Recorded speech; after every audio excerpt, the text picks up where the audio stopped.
सास का घूंघट। ये है देविका। देविका पढ़ी लिखी और मॉडर्न लड़की है, लेकिन उसकी शादी ऐसे परिवार में हुई है जो गांव में रहता है। भले ही ये 21वीं सदी है, लेकिन देविका की ससुराल वालों की सोच वो तो 18वीं सदी से आगे बढ़ी ही नहीं। आइए जानते हैं क्या होगा जब शहर की पढ़ी लिखी और मॉडर्न लड़की फंस जाएगी संकीर्ण मानसिकता वाले माहौल में। सागर, ये तुम्हारे गांव में सबने इतने लंबे लंबे घूंघट क्यों कर रखे हैं? और ये सब मुझे इतना घूर घूर कर क्यों देख रहे हैं? अरे यार, तुम भी घूंघट कर लो ना, इसीलिए तो देख रहे हैं सब तुम्हें। कम ऑन सागर, मैं घूंघट नहीं कर सकती। तुम्हें पता है ना मैं कौन हूँ। लेकिन देविका, मेरे पिताजी, चाचा जी, बड़े भैया और जीजा जी ने तुम्हें बिना घूंघट के देख लिया ना तो बहुत गुस्सा होंगे और न जाने कौन कौन से फरमान सुनाएंगे। घर चलो, देखा जाएगा जो होगा। सागर देविका से कई बार कहता है कि वो घूंघट कर ले, लेकिन देविका सागर की नहीं सुनती और अपने ससुराल के दरवाजे पर पहुंच जाती है। जब देविका वहां पहुंचती है तो देखती है कि उसकी सास बिमला, चाची सास कम्मो और जेठानी सुजाता ने लंबा सा घूंघट कर रखा था, पर उनकी ननद वीना ने घूंघट नहीं किया हुआ था। लेकिन हाँ, उसने सर पर सलीकी के साथ दुपट्टा जरूर ओढ़ा हुआ था। सागर अपनी पत्नी को सबसे मिलवा रहा होता है, तभी सागर के पिता जोगिंदर बोलते हैं, सागर, तूने बहू को इस घर के तौर तरीके नहीं समझा। हमारे घर की औरतें बिना घूंघट के किसी पर आए मर्द के सामने नहीं आती और तू इसे ऐसे ही ले आया। पिताजी, मैं समझा दूंगा। वो नई नई शहर से आई है ना, इसलिए उसे पता नहीं है। सागर की बात सुनकर उसके चाचा जी महेंद्र बोलते हैं, ये बात तो तुझे गांव में कदम रखते ही अपनी बीवी को समझानी चाहिए थी। हमारा गांव में बहुत नाम है। तेरी बीवी ऐसे गांव भर में घूमेगी तो क्या इज्जत रह जाएगी हमारी। ये बोलकर जोगिंदर और महेंद्र वहां से चले जाते हैं। शाम को घर की सारी औरतें खाने की तैयारी करती है। खाना तैयार हो जाता है, लेकिन घर की कोई भी औरत खाना नहीं खाती। बहुत रात हो जाती है, तब देविका कहती है, सासू माँ, खाना बने हुए तो देर हो गई, रात भी बहुत हो गई है, हम लोग खाना क्यों नहीं खा रहे हैं? अरे बहू, ये क्या बोल रही हो? हमारे यहाँ घर की औरतें तब तक खाना नहीं खाती जब तक घर के मर्द खाना ना खा ले। लेकिन इतनी देर हो गई, आप सबको भूख नहीं लग रही क्या? तभी देविका की जेठानी सुजाता कहती है, लग तो रही है, लेकिन यहाँ की यही रीत है, ये निभानी तो पड़ेगी ना। भाभी जी, ये रीत नहीं है, औरतों को प्रताड़ित करने का एक तरीका है। अगर इस घर के आदमी पूरी रात नहीं आए तो पूरी रात खाना नहीं खाओगी क्या? देविका ये बोलकर सीधा सागर के पास जाती है। सागर उसे समझाता है, देविका, यहाँ ऐसा ही होता है, तुम थोड़ा सब्र कर लो, पिताजी और चाचा जी आते ही होंगे, फिर हम सब खाना खाएंगे। सागर देविका को समझा ही रहा था, तभी देविका की ननद वीना आकर कहती है, सागर, खाना खाने आ जाओ, पिताजी और चाचा जी आ गए हैं। चलो देविका, तुम्हारा इंतजार खत्म हुआ। सागर खाने के लिए बैठ जाता है। जब सब खाना खाने बैठते हैं तो देविका भी बैठ जाती है। सागर धीरे से उसे कहता है, अरे देविका, ये क्या कर रही हो? तुम इस तरह हमारे साथ खाना नहीं खा सकती। मगर क्यों सागर, मुझे भूख लगी है, सब लोग खा रहे हैं तो मैं क्यों नहीं खा सकती? ये हमारे घर का नियम है, पहले घर के आदमी खाते हैं और बाद में औरतें। लेकिन सागर, हमारे घर में तो ऐसा कोई नियम नहीं है। देविका और सागर में बहस छिड़ जाती है। तब सागर का बड़ा भाई कहता है, सागर, तेरी बीवी को एक बार में समझ में नहीं आता क्या कि इस घर की औरतें मर्दों के खाना खाने के बाद ही खाना खा सकती है? भैया, मैं देविका को यही समझा रहा था। मुझे तो लग रहा है कि इसके दिमाग में कोई बात ही नहीं बैठती एक बार में। भैया, मेरे दिमाग में बात तब बैठेगी ना जब आपकी बात कोई ढंग की होगी। अरे आखिर क्यों घर की औरतों को आप लोगों की बात खाना मिलेगा? हाँ, अब से पहले घर की किसी औरत ने घर की किसी मर्द से इस लहजे में बात नहीं की थी, इसलिए वो सब देविका की बात सुनकर हैरान रह गए। तभी सागर की जीजा और वीना के पति कल्याण जी कहते हैं, ये क्या है सागर, इस घर की दीवारों को औरतों की इतनी ऊंची आवाज सुनने की आदत नहीं है। अपनी बीवी को बोल जरा होश से काम ले और चुपचाप चली जाए। क्यों चली जाऊं मैं चुपचाप? इस घर की औरतें आपकी हर बात बर्दाश्त कर लेंगी, लेकिन मैं शहर की पढ़ी लिखी लड़की हूँ। आपके कोई भी फालतू के रीति रिवाज मैं नहीं बर्दाश्त करने वाली।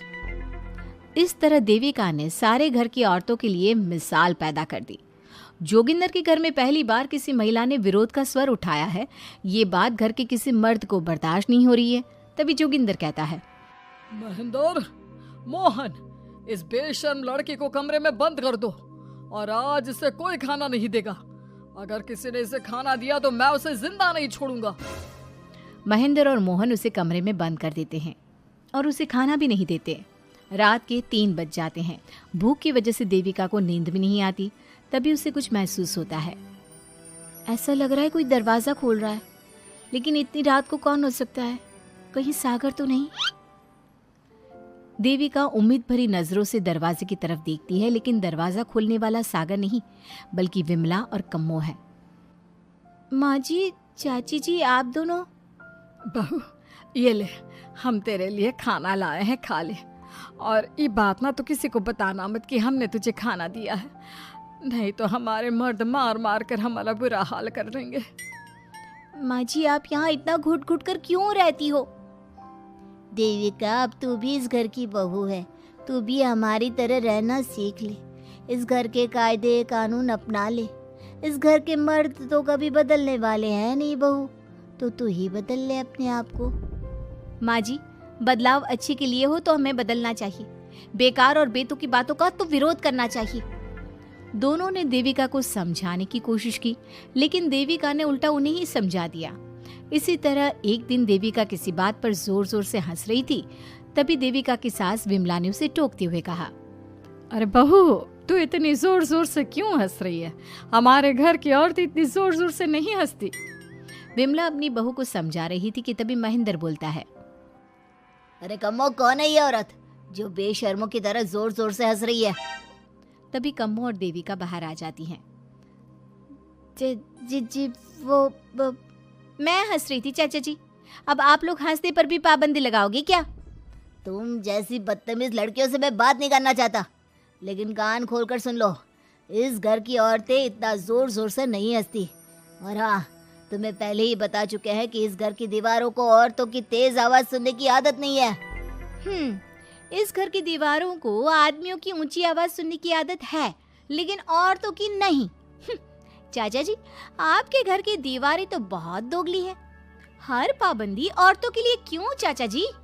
औरतें ये नहीं कर सकती, औरतें वो नहीं कर सकती। औरतें सांस ले सकती है या उस पर भी पाबंदी है? चुप हो जाना बहू, मत बोल और घूंघट कर ले। ये तेरे चाचा ससुर है, थोड़ा तो लिहाज कर। कम्मो के समझाने पर भी देविका चुप नहीं होती। वो महेंद्र से ऐसे ऐसे सवाल पूछती है जिनका जवाब उसके पास होता ही नहीं। महेंद्र गुस्से से सागर को आवाज देता है। महेंद्र की आवाज सुनकर घर के सभी आदमी बाहर आ जाते हैं। जी चाचा जी, आपने बुलाया? अपनी मुंह जोर बीवी को यहाँ से ले जाने तो कुछ अनर्थ हो जाएगा। क्या हुआ चाचा जी? तेरी बीवी जिस तरह से मुझसे बात कर रही है, छोटे बड़े की तमीज नहीं है इसे। कम से कम 7 दिन तक ये कमरे से बाहर नहीं निकलनी चाहिए। अगर इसे मैंने कमरे से बाहर देख लिया तो किसी की खैर नहीं, समझे? पर मैंने कुछ गलत नहीं बोला। सागर, जो सच है मैंने वही कहा है। देविका, चलो मेरे साथ। लेकिन सागर, मेरी बात तो सुनो। सागर देविका को वहां से ले जाता है। इसी तरह से कई दिन बीत गए। अब देविका अपने ससुराल में हर गलत बात का विरोध करने लगी, लेकिन जितना ज्यादा वो विरोध करती, उसके ससुराल वाले उस पर उतना ही ज्यादा अत्याचार करते। अब देखना यह है कि देविका अपने ससुराल वालों के अत्याचार को यूं ही सहती रहेगी। क्या उसके ससुराल में घूंघट में औरतों का दम इसी तरह घुटता रहेगा? अगर आप इन सवालों के जवाब जानना चाहते हैं ना, तो हमें कमेंट करके ज़रूर बताइएगा। और हमारी स्टोरी को लाइक, शेयर और चैनल को सब्सक्राइब करना ना भूलें।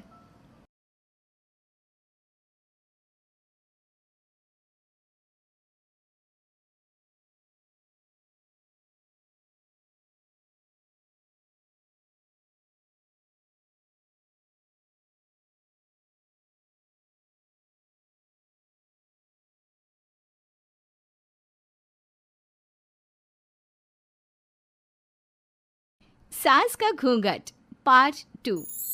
पिछले अंक में हमने देखा कि देविका अपने ससुराल में हर गलत बात का विरोध करती, तो उसकी वजह से देविका पर उसके ससुराल वाले बहुत अत्याचार करने लगे। एक दिन देविका ने सचिन से कहा, सचिन, मैं तुम्हारे घर में नहीं रह सकती। तुम मुझे आज ही मेरे घर शहर भेज दो, मैं अपने मम्मी पापा के पास रहूंगी।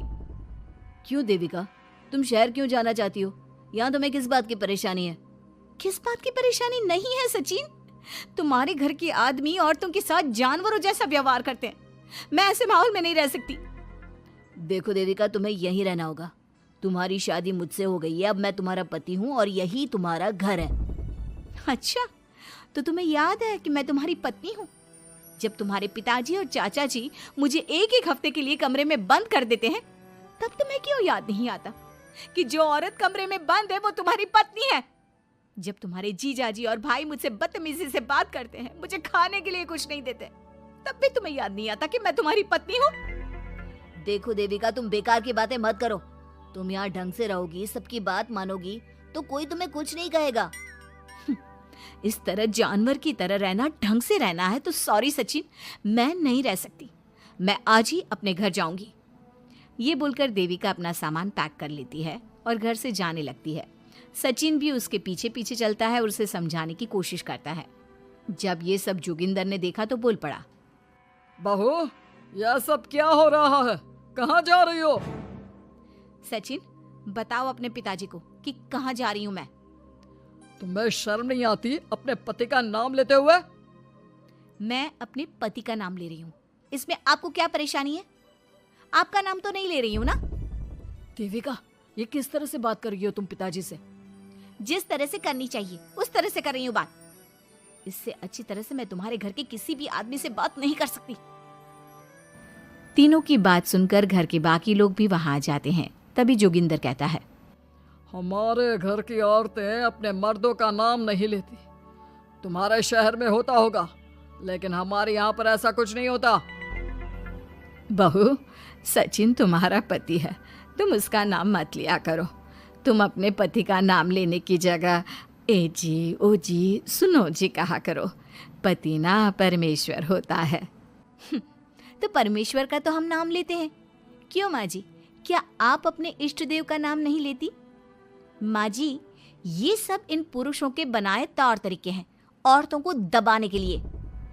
ये बेशर्म लड़की ऐसा नहीं सुधरेगी। ये हमारे घर की औरतों को भड़का रही है। सचिन, तुम इसे चुप कराओगे या फिर मैं करूं? नहीं नहीं पिताजी, मैं अभी समझा देता हूँ। चलो देविका अंदर, और कितना तमाशा बनाओगी मेरा। सचिन, मैं अंदर नहीं बाहर जाऊंगी, अब मैं यहाँ नहीं रह सकती। देविका की बात सुनकर महेंद्र कहता है, भाई साहब, ये लड़की इस घर से और गांव से बाहर ना जानी चाहिए, नहीं तो हमारे घर और गांव की औरतें भी ऐसी ही हरकतें करेंगी। वो भी मर्दों के खिलाफ बगावत करेंगी। और मैं भी देखती हूँ कि मुझे घर से बाहर जाने से कौन रोकता है। बहू, इनसे बहस करने का कोई फायदा नहीं, तुम अंदर चलो। इस गांव के मर्दों के अंदर बहुत अहंकार भरा हुआ है। देविका किसी की बात नहीं सुनती और अपना सामान उठाकर घर से बाहर जाने लगती है। तभी वहां मोहन और कल्याण आते हैं। कल्याण देविका के हाथ में से उसका सूटकेस छीन लेता है और मोहन देविका को जोरदार थप्पड़ मारता है। देविका का सर दीवार में लगता है और वो बेहोश हो जाती है। देविका, देविका तुम ठीक तो हो? भैया, आपकी हिम्मत कैसे हुई मेरी पत्नी पर हाथ उठाने की? सचिन, तुम जल्दी से देविका भाभी को अंदर कमरे में ले जाओ, मैं अभी वैद्य जी को लेकर आती हूँ। वीना जल्दी से वैद्य जी को लेकर आती है। वैद्य जी थोड़ी देर तक देविका की जांच करते हैं और कहते हैं, मुबारक हो आप सबको, आपकी बहू माँ बनने वाली है।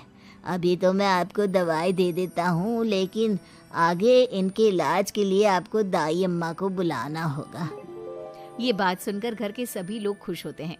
देविका को जब होश आता है, उसे ये बात पता चलती है तो वो बहुत खुश होती है। वो सबसे कहती है, मैं अपने बच्चे को यहाँ नहीं रख सकती। क्यों बहू, क्या हुआ?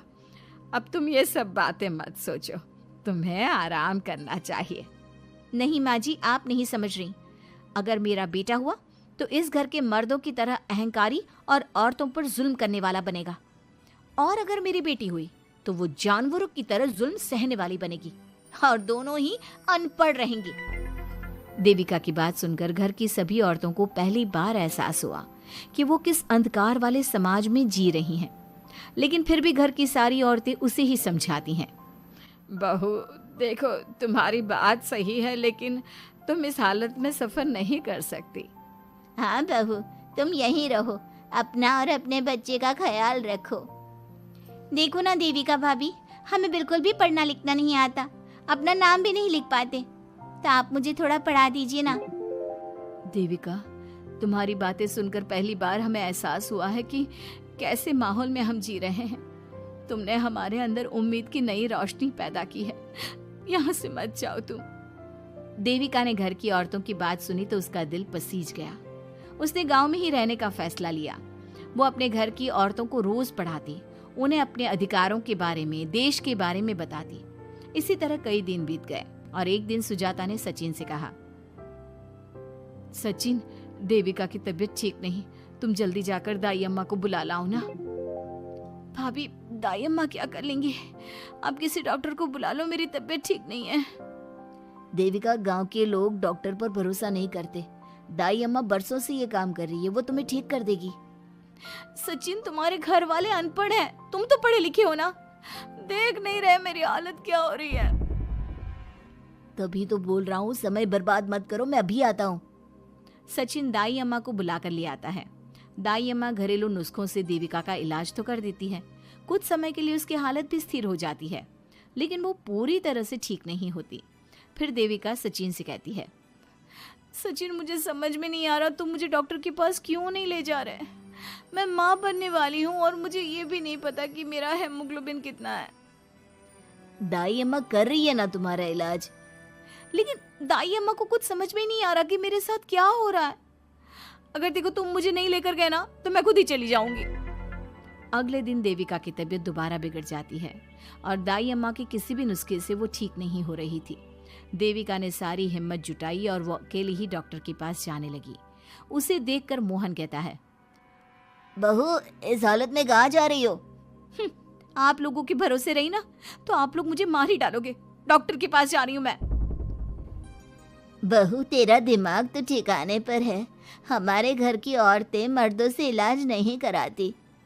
हे भगवान, इन जाहिल लोगों को मैं कैसे समझाऊं? डॉक्टर औरतें भी होती हैं। बहू, तो हमें पागल मत बना, हमने तो कभी कोई महिला डॉक्टर नहीं देखी। तू झूठ बोलकर निकलना चाहती है ना? इस गांव की सरहद से आप लोग कभी बाहर नहीं गए ना, इसलिए आप लोगों को नहीं पता कि महिलाएं डॉक्टर के अलावा क्या क्या है।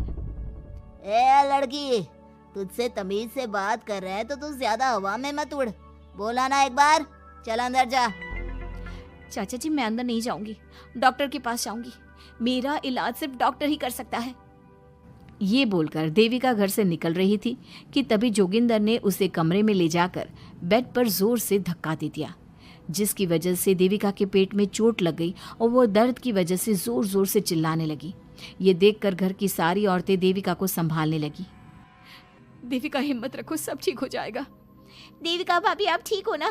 माँ, कुछ करिए ना, भाभी की तबीयत बहुत खराब हो रही है। लेकिन मैं क्या कर सकती हूँ? भाभी, कुछ तो करो, कहीं बहू को कुछ हो ना जाए। उधर जोगिंदर मेन गेट पर बड़ा सा ताला लगा देता है और कहता है, आज के बाद इस घर से कोई भी औरत बाहर नहीं निकलेगी। देविका का बच्चा भी इसी घर में होगा, ये जिंदा रहे या मर जाए। जोगिंदर की बात सुनकर सभी औरतें बाहर आती हैं। जब विमला को इस बात का एहसास हो जाता है कि जोगिंदर देविका को डॉक्टर के पास किसी कीमत पर नहीं जाने देगा, तब विमला पहली बार अपना घूंघट उठाकर तेज आवाज में कहती है, मैं भी देखती हूँ देविका को डॉक्टर के पास जाने से कौन रोकता है। आज देविका डॉक्टर के पास जाकर रहेगी। देविका की सास का घूंघट आखिरकार उतर ही गया। घर के आदमियों ने पहली बार विमला का ये रूप देखा था और उसकी तेज आवाज पहली बार सुनी थी। क्या विमला अपनी बहू की जान बचा पाएगी या जोगिंदर अपनी पत्नी की आवाज भी दबा देगा? ये जानने के लिए हमारे अगले एपिसोड का इंतजार कीजिए और हमें कमेंट में ये भी बताइए कि घर की औरतों को आगे क्या कदम उठाना चाहिए।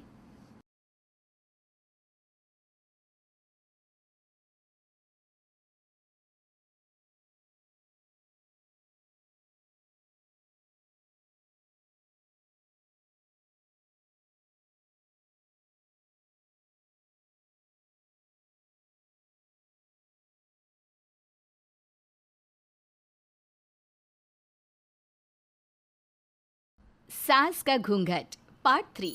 अब तक हमने देखा कि देविका की हालत बहुत नाजुक है, लेकिन घर के आदमी उसे डॉक्टर के पास नहीं जाने दे रहे और जोगिंदर ने घर के मेन गेट पर बहुत बड़ा ताला लगा दिया है। लेकिन देविका की सास विमला पहली बार घूंघट उठाकर समाज के बनाए नियम का उल्लंघन करती है और देविका की जान बचाने की कोशिश में जुट जाती है। मैं भी देखती हूँ मेरी बहू को डॉक्टर के पास जाने से कौन रोकता है। देखो सचिन के बापू, दरवाजे की चाबी दे दो मुझे। तुम्हारा दिमाग ठिकाने पर है? पहले सर पर पल्लू रखो और अंदर जाओ। आज तक मैंने आपका हर गलत फैसला सर झुकाकर स्वीकार कर लिया, लेकिन आज मैं आपकी एक बात नहीं सुनूंगी। मुझे मेरी बहू की किसी भी कीमत पर जान बचानी है। मुझे चाबी दे दीजिए। पिताजी, माँ ठीक बोल रही है, चाबी दे दीजिए ना, नहीं तो देविका नहीं बचेगी। देविका मरती है तो मर जाए, लेकिन यह दरवाज़ा नहीं खुलेगा। तुम सारी औरतों को इस देविका नाम की बीमारी ने पागल कर दिया है, और इस बीमारी का अच्छी तरह से इलाज करना आता है मुझे। वीना बेटी, सुजाता बहू, जाओ अंदर से देविका को लेकर आओ। विमला ये बोलकर अपने पति के हाथ से चाबी छीन लेती है। तभी महेंद्र विमला का हाथ पकड़कर चाबी विमला से छीन लेता है। भाभी, घर के मर्दों से टक्कर लेकर आप अच्छा नहीं कर रही हो, ये इस घर के संस्कार नहीं है। महेंद्र की बात सुनकर कम्मू अपने पति के हाथ से चाबी छीनकर कहती है, इस घर के संस्कार क्या है हम अच्छी तरह से जान गए हैं। आज इस घर का दरवाज़ा खुलकर रहेगा और देविका डॉक्टर के पास जाकर रहेगी। भाभी, ये लो दरवाज़ा खोलो। विमला ताला खोल देती है। तभी वीना और सुजाता देविका को लेकर आ जाती हैं। घर की सारी औरतें देविका को लेकर घर से जा रही होती है कि तभी सुजाता का पति मोहन उससे कहता है, सुजाता, तुम देविका को लेकर इस घर से निकल तो रही हो, लेकिन याद रखना, अगर तुमने एक कदम भी बाहर निकाला तो वापस इस घर में मत आना। मैं देविका के साथ अस्पताल भी जाऊंगी और वापस इस घर में भी आऊंगी। देखती हूँ कौन रोकता है मुझे। देखता हूँ कैसे इस घर के अंदर कदम रखती हो और कौन तुम्हारी मदद करता है। कानून मेरी मदद करेगा और कारट के दरवाजे हर नागरिक के लिए खुले हैं। मोहन को अपनी पत्नी से इस तरह बात करता देख कल्याण वीना से कहता है, वीना, तुमने देविका का साथ देकर अच्छा नहीं किया। अगर तुम अभी भी इसके साथ गई तो अपना और मेरा रिश्ता खत्म समझना। मुझे कोई फ़र्क नहीं पड़ता तुमने आज तक किया ही क्या है मेरे लिए। तुम खुद घर जमाई बनकर मेरे घर में रह रहे हो। कभी 100 रुपये की साड़ी दिलाई है मुझे? मेरे आने से पहले मेरा घर छोड़कर निकल जाना, समझे? ये बोलकर वीना और घर की सभी औरतें देविका को अपने साथ अस्पताल ले जाती है। वहाँ जाने के बाद डॉक्टर जल्दी से देविका का चेकअप करता है। चेकअप करने के बाद वो गुस्से से कहता है, ये क्या किया है तुमने? क्या हुआ डॉक्टर साहब? आपकी बहू की इतनी ज़्यादा हालत ख़राब है और उन्हें चोट भी लगी है, फिर भी आपने उन्हें हॉस्पिटल लाने में इतना लेट कर दिया। आपको 3 दिन पहले ही इन्हें हॉस्पिटल में एडमिट करवाना चाहिए था। हमसे गलती हो गई डॉक्टर साहब, लेकिन आप जल्दी कुछ करिए, हमारी बहू और उसके बच्चे को बचा लीजिए। देखिए, अभी कुछ भी कह पाना मुश्किल है। हम माँ और बच्चे में से किसी एक को ही बचा सकते हैं। आप सोच लो किसे बचाना है। डॉक्टर साहब, आप देविका को बचाइए, उससे कुछ नहीं होना चाहिए। देखिए, हमें देविका का ऑपरेशन करना पड़ेगा। आप इनके पति को बुलाइए, हमें कुछ पेपर पर साइन करवाने हैं। डॉक्टर की बात सुनकर सभी औरतें सोच में पड़ जाती हैं। तभी वीना कहती है, डॉक्टर साहब, इनके पति नहीं आ सकते, ये इनकी सास है विमला देवी, आप इनसे साइन करवा लीजिए। लेकिन पेशेंट की हालत इतनी नाजुक है, इनके पति है कहाँ? वो अपने आदमी होने का धर्म निभा रहा है। पति धर्म के बारे में उसे कुछ नहीं पता। डॉक्टर साहब, वो नहीं आएगा। क्या क्या करना है आप मुझे बताइए। थोड़ी देर बाद डॉक्टर देविका का ऑपरेशन शुरू कर देते हैं। जब वो ऑपरेशन थिएटर से बाहर आते हैं तो कहते हैं, आप लोगों की किस्मत अच्छी है, देविका भी सुरक्षित है और उसका बच्चा भी। डॉक्टर, बेटा हुआ है या बेटी? बेटा हुआ है। सब लोग बहुत खुश होते हैं। कुछ दिन तक देविका उसी हॉस्पिटल में रहती है और उसके ससुराल की औरतों ने उसका बहुत ध्यान भी रखा। अब देविका कुछ हद तक ठीक हो गई। डॉक्टर ने देविका को घर जाने की इजाज़त दे दी, लेकिन सभी सोच में पड़ गए। हम भाभी को घर ले तो जाएं, लेकिन माँ, आपको घर का माहौल पता है ना, देविका भाभी अभी पूरी तरह से ठीक नहीं हुई। भाभी वहाँ आराम नहीं कर पाएंगी और पता नहीं घर के सारे आदमी हमारे साथ क्या करेंगे। माँ, क्या हम डॉक्टर से बात करके देविका को थोड़े दिन और यहाँ नहीं रख सकते? जब वो पूरी तरह से ठीक हो जाएगी तो उसे यहाँ से ले जाएंगे। ये बात सुनकर विमला सोच में पड़ जाती है। तभी कम्मो कहती है, तुम दोनों ठीक कह रही हो, मैं अभी डॉक्टर से बात कर लेती हूँ। कम्मो डॉक्टर से बात कर लेती है और देविका कुछ दिन में बिल्कुल ठीक हो जाती है। देविका अपने बच्चे को गोद में लिए बाकी औरतों के साथ अपनी ससुराल जाती है, लेकिन घर के सभी आदमी उन्हें दरवाजे पर ही रोक देते हैं। खबरदार, तुम में से कोई भी औरत अगर घर के भीतर घुसी, अगर तुम घर में कदम रखोगी तो घर अपवित्र हो जाएगा। घर हमारे कदम रखने से अपवित्र नहीं होगा, बल्कि आपकी गंदी सोच की वजह से घर क्या, अरे पूरा समाज अपवित्र हो रहा है। सुजाता, मैंने मना किया था ना घर से बाहर जाने के लिए। अब एक काम कर, जैसे यहाँ आई है वैसे ही यहाँ से सीधा अपने मायके लौट जा। क्यों जी, क्यों चली जाऊँ मैं अपने मायके? मैं जब तक चाहूँ यहाँ रह सकती हूँ। अगर आपने मुझे इस घर में आने से रोका तो मैं आपकी पुलिस में शिकायत कर दूँगी। वीना, इन सब की तरह तुम्हारा भी दिमाग खराब हो गया है। अब मैं तुम्हें बिल्कुल बर्दाश्त नहीं करूँगा। तुम्हें ऐसी सज़ा दूंगा कि तुम याद रखोगी। सजा बाद में देना, पहले मेरे घर से बाहर निकलो। खुद पूरी जिंदगी में एक घर नहीं खरीद पाए और मुझे सबक सिखाने की बात बोल रहे हो। देखो वीना, तुम इस घर की बेटी ज़रूर हो, लेकिन कल्याण इस घर में ही रहेगा। उसने बहुत कुछ किया है इस घर के लिए, लेकिन तुम अब यहाँ नहीं रह सकती। क्यों नहीं रह सकती? इस घर पर मेरा उतना ही हक है जितना सचिन का। देश के कानून ने मुझे ये हक दिया है। अगर मैं चाहूँ तो कोर्ट का सहारा लेकर इस जायदाद का आधा हिस्सा ले सकती हूँ। और हाँ कल्याण, तुमसे तलाक भी ले सकती हूँ। वीना, देविका के साथ रह रहकर तुम्हारा दिमाग भी खराब हो गया है। और कम्मो, मैंने तुमसे कितना मना किया, घर से बाहर मत जाओ, देविका की मदद मत करो, लेकिन तुमने मेरी एक नहीं सुनी। अब तुम इस घर से और मेरी ज़िंदगी से चली जाओ। ये कदम उठाकर तुमने बिल्कुल अच्छा नहीं किया। ये कदम तो मुझे उस समय उठाना चाहिए था जब मैं माँ बनने वाली थी। आपके झूठे अहंकार और गलत नियमों की वजह से मैंने अपने 2 बच्चे खो दिए। अगर उस समय मैं दाई अम्मा से इलाज ना कराती और हॉस्पिटल चली जाती तो सचिन के बराबर मेरे भी 2 बेटे होते। सभी पति इस बात पर अड़े हुए थे कि वो अपनी अपनी पत्नियों को घर के अंदर नहीं आने देंगे। देविका बहुत देर तक सबकी बातें सुनती रही। फिर उसने अपने पति से कहा, सचिन, तुम्हारे घर के आदमियों की बात तो मैंने सुन ली, अब तुम बताओ तुम्हारा क्या फैसला है? देविका, मुझे माफ़ कर दो, मैं तुम्हारे लिए कुछ नहीं कर सकता, मैं मजबूर हूँ। मुझे पता था सचिन, तुम्हारा यही जवाब होगा।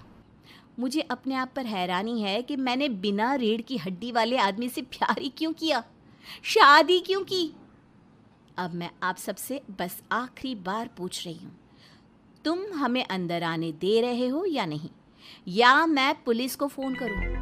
देविका, आज तक हमारे गांव में पुलिस ने कभी कदम नहीं रखा और तू हमारे घर के दरवाजे पर पुलिस को लेकर आएगी? तेरी हिम्मत कैसे हुई ये बात करने की? आज तक इन औरतों ने घर से बाहर कदम नहीं निकाला था और 2-4 दिन में तूने इन सबको इनके अधिकार भी याद करा दिए। अब तो तुम बिल्कुल इस घर में नहीं आ सकते। घर की औरतें घर के बाहर खड़ी थी और घर के आदमी घर के दरवाजे पर।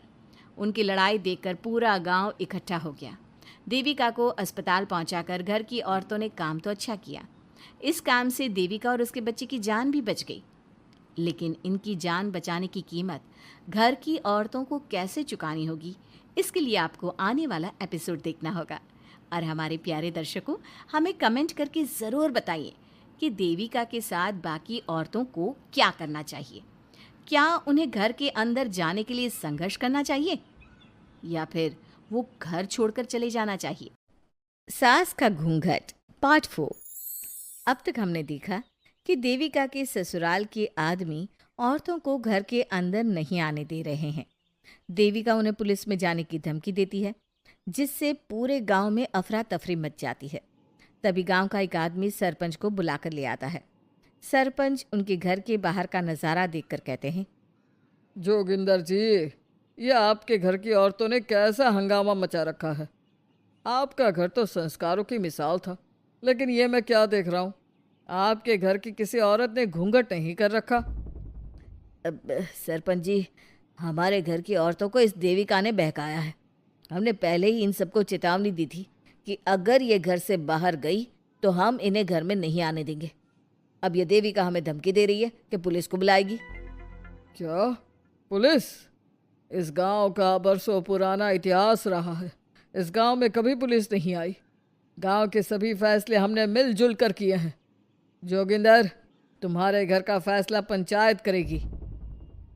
सरपंच जी, आपने ठीक कहा। पंचायत दोनों तरफ की बातें सुने और जो भी फैसला पंचायत करेगी वो हमें मंजूर होगा। तो ठीक है, आज दोपहर को सभी गांव की चौपाल पर इकट्ठा होंगे और वहीं तुम्हारे घर का फैसला होगा। सरपंच वहां से चला जाता है। घर के आदमी घर के अंदर जाकर दरवाज़ा बंद कर लेते हैं और घर की औरतें वहीं घर के बाहर पेड़ के नीचे बैठ जाती हैं। तभी विमला कहती है, देविका बहू, तुम्हें भूख लगी होगी ना? नहीं माँ जी, मुझे भूख नहीं लगी, मैं ठीक हूँ। बहू, तेरा बच्चा छोटा है अभी, तुझे भूखा नहीं रहना चाहिए।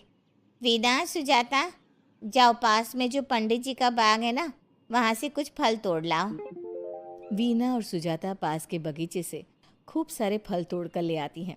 सभी औरतें फल खाती हैं। तभी देविका कहती है, आप सब घर से बाहर निकली, घूंघट उतार दिया तो इन मर्दों की इज्जत चली गई, लेकिन हम सब घर के बाहर भूखे प्यासे बैठे हैं। इस बात पर इन अहंकारी मर्दों को शर्म क्यों नहीं आ रही? हाँ देविका, तुम ठीक कह रही हो। अगर हम मर भी जाए ना, तब भी इन मर्दों के लिए इनके बनाए गए नियम कानून ही अहम रहेंगे, हम नहीं।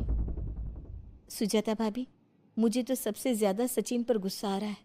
उसने मुझसे लव मैरिज की थी, क्या क्या वादे किए थे कि मेरा साथ कभी नहीं छोड़ेगा, और आज उसने मेरा साथ छोड़ दिया। अपने बच्चे को एक बार भी नहीं देखा उसने। देविका, वो शुरू से ही ना डरपोक रहा है, लेकिन इन सारी बातों को छोड़ो। मुझे तो इस बात की चिंता हो रही है कि पंचायत में न जाने क्या फैसला होगा। पता नहीं वो इंसाफ करेंगे भी या नहीं।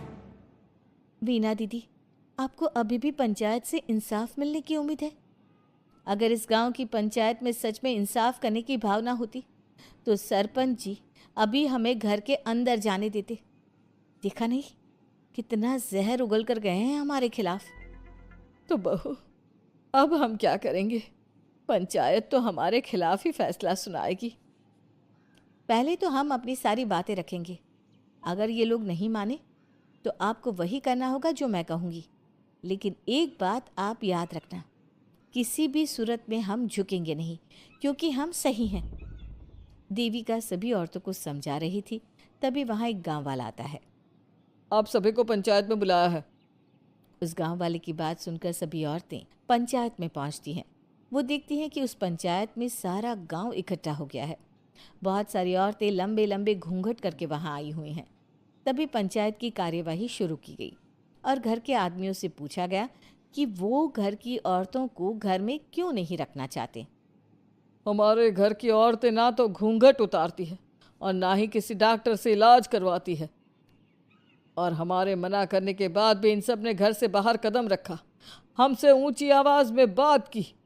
हमने इन सबको चेतावनी भी दी, लेकिन इन्होंने हमारी बात नहीं सुनी। अब ये सभी औरतें हमारे घर में नहीं रह सकती। अब औरतें अपना पक्ष रखें।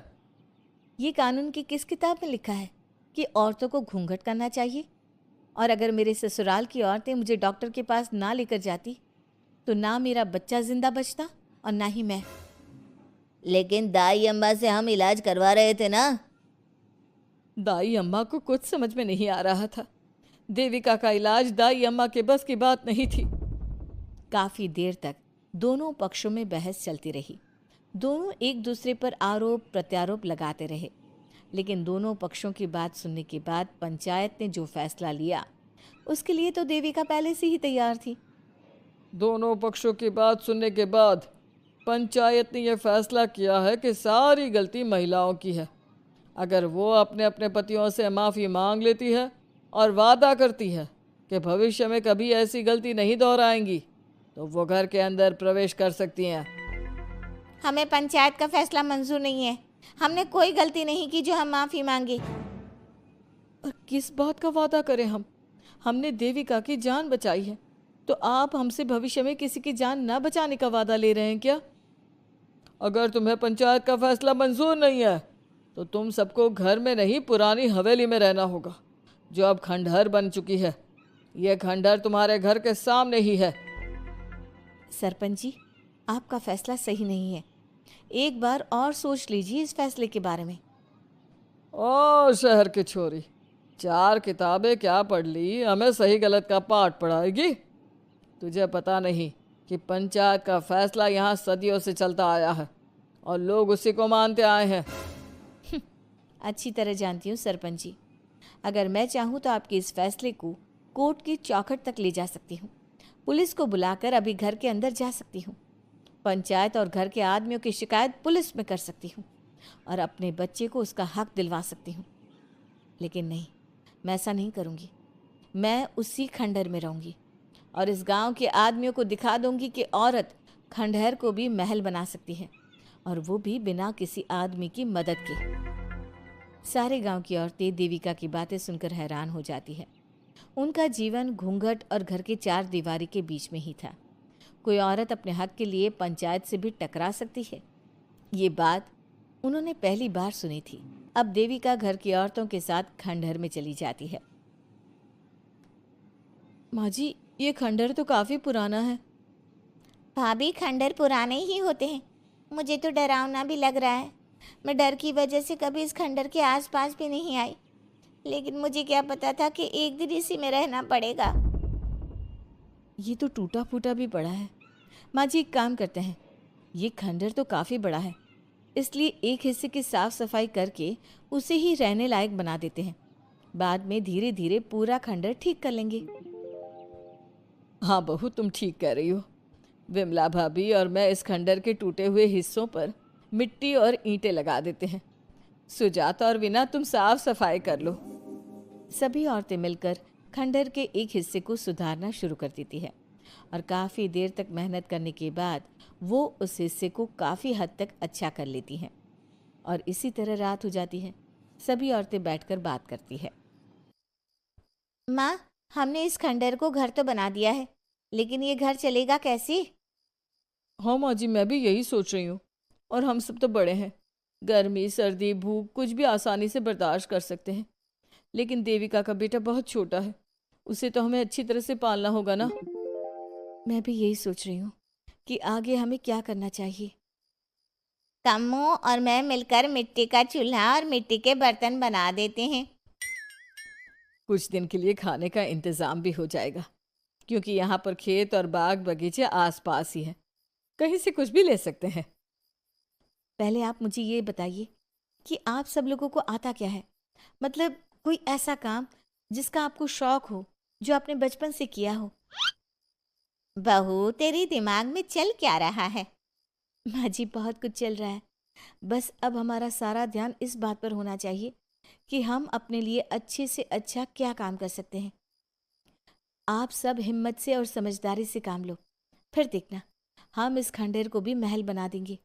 इसके लिए सबसे पहले हमें आत्मनिर्भर बनना होगा। देविका सभी को समझा रही थी, तभी उसका बेटा रोने लगा। उसने अपने बेटे को गोद में उठाया और उसे चुप कराने लगी।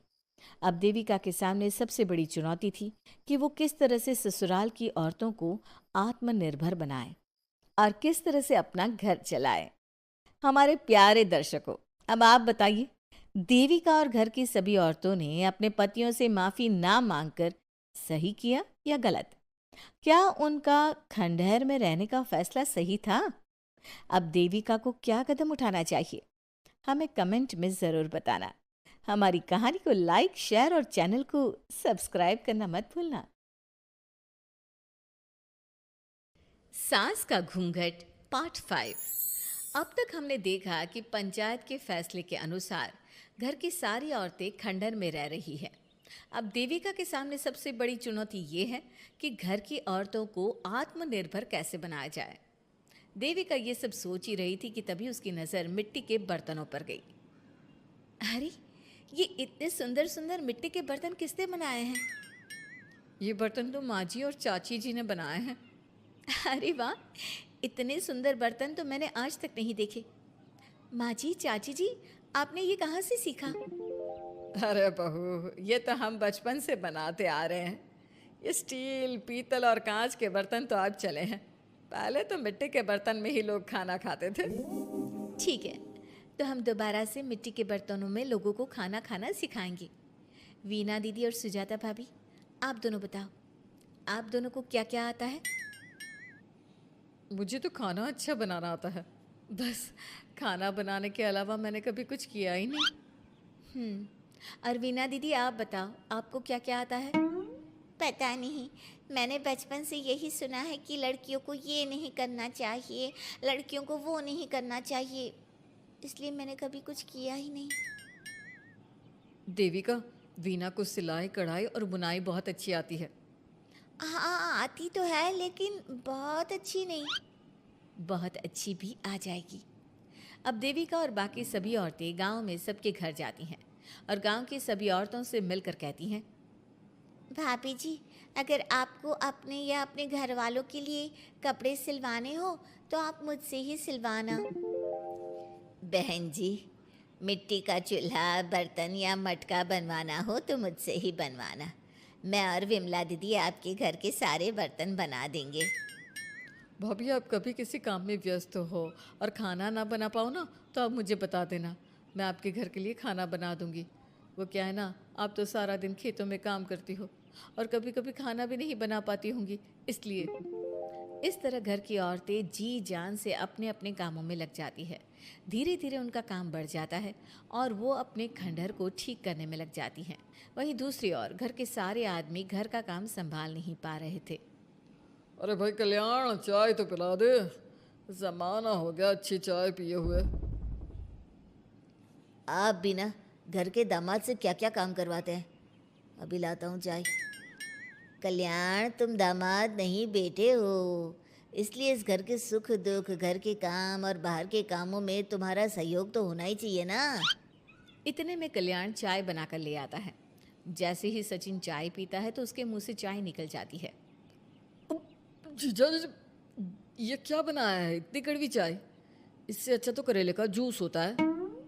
देख सचिन भाई, मैं तो ऐसी ही चाय बनाता हूँ, पीनी है तो पी, नहीं पीनी है तो अपने आप बना ले। मैं खाना बनाने जा रहा हूँ और अकेला नहीं बना सकता, आप में से कोई मेरी मदद करो। सचिन मेरी चाय की बुराई कर रहे थे ना, तुम जाओ अब खाना बनाओ। सचिन और मोहन दोनों खाना बनाने में लग जाते हैं। मोहन भिंडी काटकर कढ़ाई में छोड़ देता है और उस पर पानी डाल देता है। आपने भिंडी में पानी क्यों डाला? शायद पानी नहीं डलता, पता नहीं, लेकिन माँ ने कभी भिंडी में पानी नहीं डाला था। लेकिन बिना पानी के भिंडी बनेगी कैसे? मतलब गलेगी कैसे? बिना पानी के बनाएंगे तो चिपक नहीं जाएगी कढ़ाई से? पता नहीं, चलो देखते हैं कैसे बनती है भिंडी। भैया, कितने दिन हो गए ना अच्छा खाना खाए हुए। खाना तो सुजाता बनाती है, इतना मज़ेदार खाना कोई और बना ही नहीं पाता। सचिन और मोहन खाना तैयार करके ले आए। सभी आदमी खाना खाने लगे। खाना बना तो बहुत बुरा था, लेकिन किसी ने बिना कुछ कहे खाना खा लिया। तभी जोगिंदर ने कहा, घर की हालत कितनी बुरी हो रही है, जगह जगह जाले लगे हैं। 2 दिन से तो किसी ने झाड़ू भी नहीं लगाई घर की। हाँ, और घर में गंदे कपड़ों के ढेर लगे हैं। मेरे पास तो ये आखिरी कुर्ता ही बचा है पहनने के लिए। कल्याण, मोहन, तुम किसी नौकर को रख लो ना। हमने 1-2 लोगों से बात की थी नौकर के लिए, लेकिन कोई घर में काम करने के लिए तैयार ही नहीं है। गांव के सभी लोग खेतों में ही मजदूरी कर रहे हैं। घर के सभी आदमी घर के काम में लगे रहते हैं, तो वो अपने खेतों पर भी ध्यान नहीं दे पाते और उन्हें हर महीने आर्थिक रूप से नुकसान उठाना पड़ता है। धीरे धीरे उनके घर की हालत खराब होने लगती है। एक दिन कल्याण सबसे कहता है, घर को तो औरत ही संभाल सकती है, हमारे बस का नहीं है घर संभालना। हमें किसी तरह से उस सब को वापस इस घर में लाना ही होगा। अरे कल्याण बेटा, पंचायत का फैसला था कि औरतें हमसे माफ़ी मांगे, लेकिन उन्होंने माफ़ी नहीं मांगी। अब हम उन्हें बुलाने गए तो उल्टा हमें ही अपनी अपनी पत्नियों से माफ़ी मांगनी पड़ेगी। हमें कोई ऐसा रास्ता निकालना होगा कि वो मजबूर हो जाए हमारे पास आने के लिए। बापू, उन सभी ने अपने अपने काम शुरू कर दिए हैं, क्यों ना हम सबके काम में नुकसान कर दे, इससे वो मजबूर हो जाएंगे हमारे पास आने के लिए। भैया, ये कैसी बात कर रहे हो? इससे वो मजबूर नहीं होंगी बल्कि और भी ज़्यादा गुस्सा हो जाएंगी। मैं तो बोल रहा हूँ शराफत से जाकर माफ़ी मांग लेते हैं।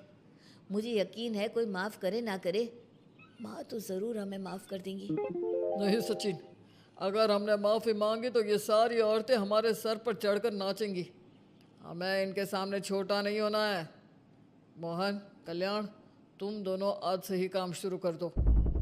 बस फिर क्या था, घर के सभी आदमी लग गए काम पर।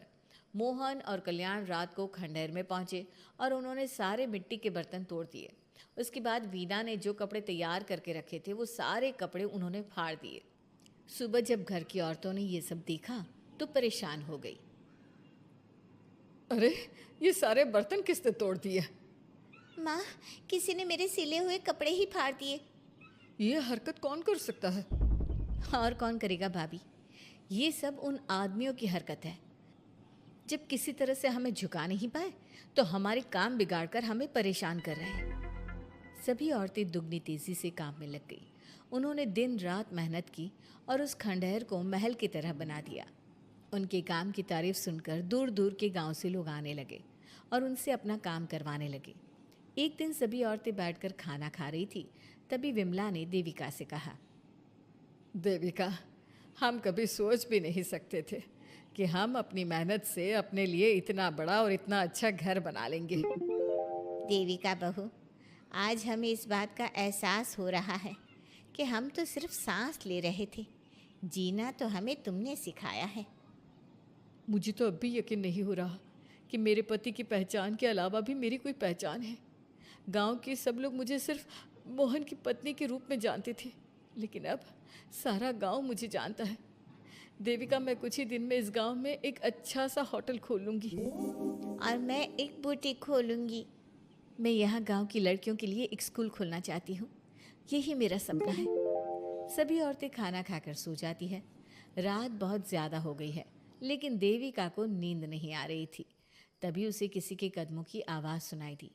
पहले तो देविका थोड़ी डर गई, लेकिन उसने हिम्मत करके उठकर देखा तो उसके सामने सचिन खड़ा था। सचिन, तुम यहाँ क्या कर रहे हो? कहीं तुम मेरा कोई नुकसान तो करने नहीं आए? मेरे पास तो किताबों के अलावा कुछ नहीं है, फाड़ना चाहो तो फाड़ सकते हो। देविका, मैं तुम्हारा कोई नुकसान करने नहीं आया हूँ, बस तुमसे माफ़ी मांगने आया हूँ। क्या? रात के अंधेरे में चोरों की तरह तुम मुझसे माफ़ी मांगने आए हो? प्लीज़ देविका, माँ और चाची को समझाओ कि वो बापू और चाचा जी से माफ़ी मांग ले और तुम सबको लेकर घर आ जाए। सचिन, तुम भी तो अपने बापू और चाचा को अपने साथ ला सकते थे ना, और माँ और चाची से माफ़ी मंगवा सकते थे ना। प्लीज़ देविका, मुझे माफ़ कर दो और घर चलो। कैसे माफ़ कर दूँ सचिन? तुमने मुझे मरने के लिए छोड़ दिया। अगर माँ और चाची हिम्मत करके मुझे अस्पताल ना ले जाती तो आज मैं और मेरा बच्चा जिंदा ना होते। ना तुम मुझे अस्पताल में देखने आए और ना ही अस्पताल से आने के बाद मेरा हाल चाल पूछा।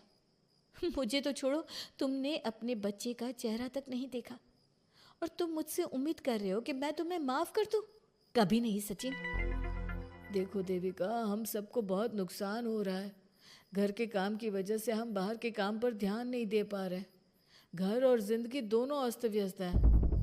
वो इसलिए कि तुम सब आदमी संगठित नहीं हो। अपना दिमाग और ऊर्जा हमें परेशान करने में लगा रहे हो, और हम औरतें संगठित हैं। हम अपना दिमाग और ऊर्जा अपनी प्रगति में लगा रहे हैं। इसलिए हमने खंडहर को भी महल की तरह कर दिया और तुम्हारी हवेली खंडहर की तरह लगती है। सचिन देविका से बार बार माफ़ी मांग रहा है। क्या सचिन को अपनी गलती का सच में पछतावा है, या फिर ये घर के आदमियों की कोई नई चाल है? ये जानने के लिए आपको हमारे आने वाले एपिसोड का इंतज़ार करना होगा। और हाँ, कमेंट करके हमें ये भी ज़रूर बताइए कि क्या देविका को सचिन को माफ़ कर देना चाहिए? क्या उसे सब कुछ भूल कर सचिन के साथ अपना घर बसाना चाहिए, या फिर सचिन को भूल जाना चाहिए? सास का घूंघट पार्ट 6। अब तक हमने देखा कि रात के अंधेरे में चुपके से सचिन देविका से माफी मांगने जाता है, लेकिन देविका कहती है, सचिन, मेरे लिए सबसे बड़ी चीज मेरा आत्मसम्मान है, इसलिए मैं तुम्हें माफ नहीं कर सकती। अब तुम यहां से जा सकते हो। देविका, एक बार मुझे मेरे बच्चे से तो मिलने दो। मैंने अभी तक उसे देखा भी नहीं है। कौन सा बच्चा सचिन? वही बच्चा जिसे तुमने और तुम्हारे बाप ने अपने घर के अंदर तक नहीं घुसने दिया। आज अचानक बच्चे की याद कैसे आ गई? देखो सचिन, चले जाओ यहां से। मेरे बच्चे के सामने और मेरे सामने फिर कभी मत आना। सचिन जब घर जाता है तो घर के सभी आदमी उसे डांटने लगते हैं। इतनी रात को कहाँ गया था सचिन? देविका से माफी मांगने। तुझे शर्म नहीं आई अपनी बीवी से माफी मांगते हुए? घर की इज्जत का कुछ ख्याल है कि नहीं? लेकिन चाचा जी, आखिर अपनी ही पत्नी से माफी मांगने में कैसी शर्म? लो जी लो, नवाबजादे पूछ रहे हैं कि कैसी शर्म। अरे मुझे अभी तक यह समझ में नहीं आता कि देविका तेरी पत्नी है या तू देविका की पत्नी है। जीजा जी, पति पत्नी एक समान होते हैं और माफी मांगने से कोई छोटा बड़ा नहीं होता। काश मैंने पहले अपनी पत्नी का साथ दिया होता। आज मैं आखिरी बार आपको समझा रहा हूं कि आप सब भी अपनी पत्नियों से माफी मांग लो। देविका ने तो मुझे माफ नहीं किया, शायद माँ, चाची, भाभी और दीदी ही आप सबको माफ कर दे। सचिन सभी को समझाने की बहुत कोशिश करता है, लेकिन कोई भी उसकी बात नहीं सुनता। वहीं दूसरी ओर सुजाता के हाथ का बना खाना सारे गांव में फेमस हो गया था, तो उसने एक बहुत अच्छा सा होटल खोल दिया। देविका, मैं चाहती हूँ मेरे होटल की सबसे पहली ग्राहक तुम ही हो, क्योंकि तुम्हारी वजह से ही आज मैं अपना खुद का होटल खोल पाई हूँ। क्यों नहीं भाभी? लेकिन भाभी, आपको अब अपने होटल में ना सिर्फ इंडियन खाना बनाना है, बल्कि इटालियन, चाइनीज और फ्रेंच खाना भी बनाना होगा। सुजाता सभी औरतों को अपने होटल का खाना खिलाती है। खाना खाने के बाद कम्मो कहती है, अरे बहू, इतना अच्छा खाना तो मैं भी नहीं बना सकती। तू तो वो हो गई, क्या कहते हैं उसे? मास्टर शेफ चाची जी। हाँ, मास्टर शेफ। बहू, अब तेरा होटल चलेगा नहीं बल्कि दौड़ेगा। हाँ बहू, तूने सच में खाना बहुत स्वादिष्ट बनाया है। अब वीना बेटी, तुझे क्या करना है? अपना बुटीक कब खोलेगी? माँ, कल ही कर देती हूँ। दुकान और सिलाई मशीनों का सारा काम हो गया है और वर्कर भी आ जाएंगे। तो ठीक है, फिर अच्छे काम के लिए देर नहीं करनी चाहिए। देविका, मैं चाहती हूँ कि मेरी दुकान का इनॉग्रेशन तुम करो। आखिर तुम्हारी वजह से तो मेरा बुटीक खुल रहा है। अगले दिन वीना भी अपना बुटीक खोल लेती है। उसका बुटीक भी चलने लगता है। माँ, आजकल ना कस्टमर ज़्यादा हो गए हैं। बुटीक में जो वर्कर है वो वर्कर कम पड़ रहे हैं। मुझे और वर्कर की ज़रूरत है। बेटी, गांव में तो तुझे कोई मिलने से रहा। अच्छे वर्कर तो शहर से ही मिलेंगे। हमें भी कुछ लोगों की ज़रूरत है जो हमारे बर्तन शहर ले जाकर बेच सके। देविका बहू, अब तू ही कुछ कर। ठीक है माँ जी, मैं अपने पापा से बात करती हूँ। वो अखबार में इश्तिहार दे देंगे तो कई वर्कर आ जाएंगे। कम्मो और विमला के बनाए बर्तन भी दूर दूर तक बिकने लगे। सभी औरतें देखते ही देखते बहुत फेमस हो गई। अब देविका ने गांव में अपना स्कूल भी खोल लिया। सभी गांव की लड़कियां स्कूल जाने लगी। एक दिन देविका ने सभी से कहा, माँ जी, मैंने स्कूल तो खोल लिया है और गांव की लगभग सारी लड़कियां भी आ रही हैं, लेकिन कल से आप सब भी आएंगी, गांव की सभी औरतों के साथ। देविका बहू, कैसी बात कर रही है तू? इस उम्र में हम स्कूल जाते हुए अच्छे लगेंगे क्या? माँ जी, पढ़ने की कोई उम्र नहीं होती और आप सबको मैंने कितना कुछ तो सिखा दिया है। अगर आप सब स्कूल पढ़ने आएंगी तो इससे गांव की सभी औरतों को हिम्मत मिलेगी। लेकिन बहू, अब हमें पढ़ने की क्या जरूरत? अब तो हम बूढ़े हो गए हैं। चाची जी, जरूरत है पढ़ने की, और पढ़ने की कोई उम्र नहीं होती। अब देविका लड़कियों को पढ़ाने के साथ साथ गांव की औरतों की शिक्षा पर भी ध्यान देने लगी। कुछ दिन में घर की सभी औरतों के बारे में राज्य के बड़े बड़े मंत्रियों को पता चला और वो सीधा उनके गांव उनसे मिलने पहुंचे। देविका जी, आपकी वजह से पूरे गांव का नाम रोशन हो गया है।